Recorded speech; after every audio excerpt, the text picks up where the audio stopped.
Well, I don't know if you guys can hear it, but it is pouring rain outside, so I can't get anything done outside on the homestead today. So I thought it'd be a good time to just go ahead and do a little test in here.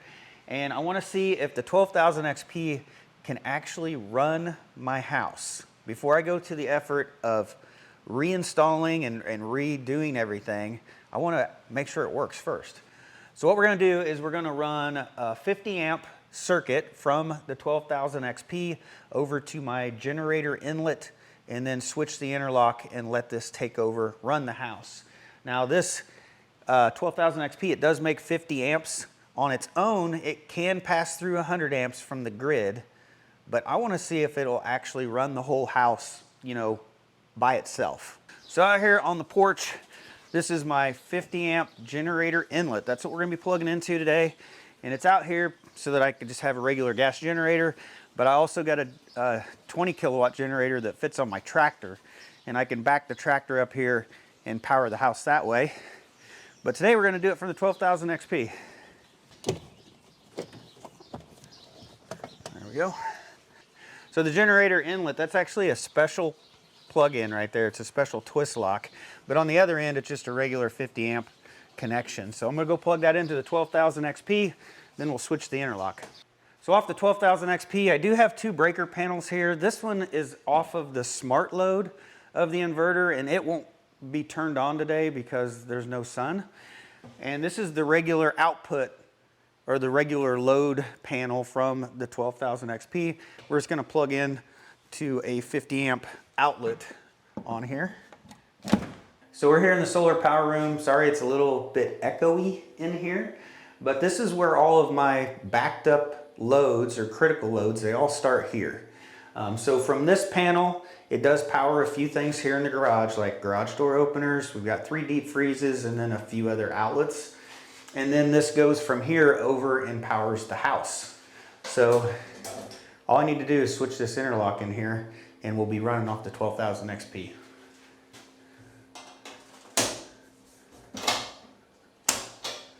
All right. So one thing I like to mention, I've got a 3-ton air conditioner, and it does have a soft start on it. And what that does is that causes that surge to start up the compressor. It used to be around 70 amps to start that. And with the soft start on there, it only has a surge of around 23 amps. So it dropped it to roughly a third. And that's really highly suggested that you have those on if you're powering it with solar power or an inverter. It just makes it easier to start, and it's less stress on the system. All right, we're down here in the basement, and I just need to switch this interlock. And now the 12,000 XP, it's running both of these breaker panels. It's running the entire house. The 6,000 XP is not powering anything right now, okay? So we'll run the test and we'll see how it does. Well, it's a few hours later, and we've got the 3rd load in the dryer, and we've got the 4th load in the washing machine. So far, everything has been running perfectly fine. We're just going around our daily routine. I really haven't changed anything, and we haven't had any issues. Now, one big load we haven't ran yet. We haven't done anything in the oven, so we may end up trying to cook something in there later. And Rebecca just mentioned that we have a load to run through the freeze dryer. So I'm gonna go kick it on, and we'll get it running, and we'll just keep adding to this and see if we can, eventually we'll just see if it runs everything. There she goes, she's running. Hear the compressor kick on. All right, if we look at the screen, we're only running about 6,000 watts right now. Now the sun did come out. We're running almost 3,400 watts of solar coming in, so solar's doing over half the load right now. So I went back outside to double check, and the air conditioner was still running. So I know the air conditioner, the dryer, and the washing machine, all 3 were going at the same time. So then I went back and I checked the software to look at the load for the day. And our highest peak so far was right at 8,000 watts. So that means we got like 4,000 watts of power left that this can output. So I'm gonna run in, I'll kick the oven on real quick, and we'll see how it does. Bake 350, start. All right, we're up to 7,500 watts. Every once in a while I'll see it jump up to like 7,600 watts. but the air conditioner isn't running anymore. It turned off. Now, a lot of these none of these loads are constant, right? So the oven, it's going to heat for a while till it gets up to temperature, and then that's going to turn on and off. Same with the dryer. It's going to just turn on and off that heating element to maintain the right temperature. So the load on the inverter, it's going to vary quite a bit. We're just going to have to keep an eye on it over time, because eventually we'll get where all of those are trying to heat at the same time. The air conditioner's on, and we're just going to let it run probably the rest of the day, and we'll just kind of see if we can see what the max ends up being. So we're actually making dog treats in the freeze dryer.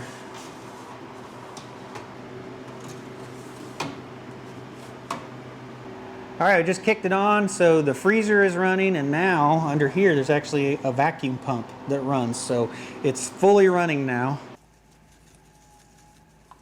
All right, now Rebecca's gonna be cooking a whole chicken with rotisserie seasoning on it in the Instapot. We may max this out and overload, who knows? So I don't think we'd normally have all these things going, but we've got the oven heated up to 350. We got the Instapot going. Washer and dryer are still going. The only thing that's not running is the air conditioner, and I saw it got up to 9,200 watts was the max I've seen so far. We'll just keep our eye on it and we'll see what happens. All right, it is 7:37 now in the evening, and at 7:10 the battery hit 30% and it switched to the grid. And that's, our indicator here is now yellow instead of green because we're on grid power. So we ran the house all day on the 12,000 XP. Everything went really well. And you know, during the middle of the day, we really tried to push it hard, right? We had everything running. We had the oven running with nothing in it. We had the Instapot going. We did end up hitting overload one time. It got up to, and I was just monitoring it, just kind of kept on refreshing. It got up to 12,000, I think 150 watts, just over 12,000 watts. And it was sitting there for several seconds, and then finally it ended up switching to grid power to power the load. And then about the time the grid took over, it dropped down to like 9,000 watts. So after it sat there with less than 12,000 watts on it for like 3 minutes, it switched back to battery power and ran the rest of the day till a few minutes ago. So that was the only time that we overloaded, and it was just 150 watts above the output on this. So it was close, and we had to push it really hard to get it there. And I think that the 12,000 XP, I think this is going to work fine to power my house. Keep in mind that it can switch to the grid and supply twice as much power, 2,400 watts, if need be. And we had to push it really hard to get it to that point today. So I think this is going to work out good. So I wanted to do this before I started making changes. So my plan is to still install this to power my house here sometime this summer. So let's go to the computer real quick, and we'll pull up the graph for the entire day, and we can see the power output and see how it did. All right, I got the graph of the day pulled up, and I've simplified it so there's only two lines on here. The orange line is the output from the inverter, and then the red line is power from the grid, and you can see it is flatlined most of the day. So as we started off the day, somewhere, right around 8 o'clock, we had only 67 watts because that was just the self-consumption of the inverter, just to power itself. There was no load on the system. Then we started switching the interlocks, started switching everything over, and afterwards we started running the washing machine and then the clothes dryer. So somewhere around 9:30, that's probably when we kicked the clothes dryer on for the first time. We were pulling almost 6,500 watts. We had several spikes in there. And then as the day progressed, we ran several loads of laundry. Our biggest spike in the morning was 8,112 watts.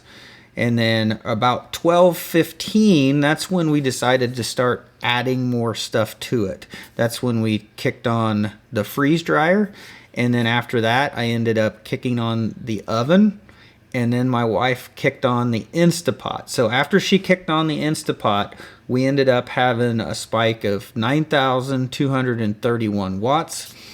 And during this time, I was continually trying to monitor it on my phone. and then the wattage kind of dropped down. And you can see it got down to like 2,000 watts. That's because the dryer completed a load. So I had to quickly like reload the dryer and start it back up. And when that dryer started back up, of course it had to get back up to temperature.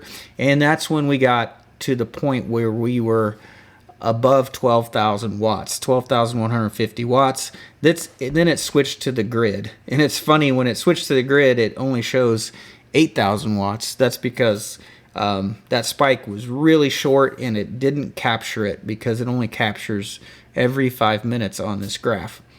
And then within 5 minutes it switched back and it went back to battery backup. But I know just from monitoring it that we did just get over 12,000 watts. And as the day continued, our highest spike that the software captured was 10,571 watts. And then after that, we just kind of continued with our day.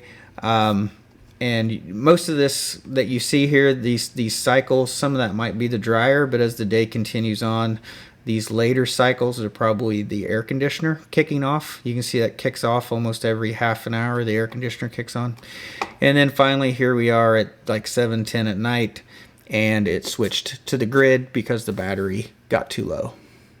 But overall, I mean, I think we really tried to push this with adding all of these loads that we normally wouldn't do, and we just barely got it above 12,000 watts. So I think that this is gonna work out fine for powering my house. So after running the test today, it definitely gave me, I think, the confidence now that I know that I can swap this out and I won't have probably any problems. It'll work just fine. So that's the plan. It's not going to probably happen anytime really soon, but that's something that will happen sometime this year. But I think that's going to be it for this video, guys. So thanks for watching, and I'll see you in the next one.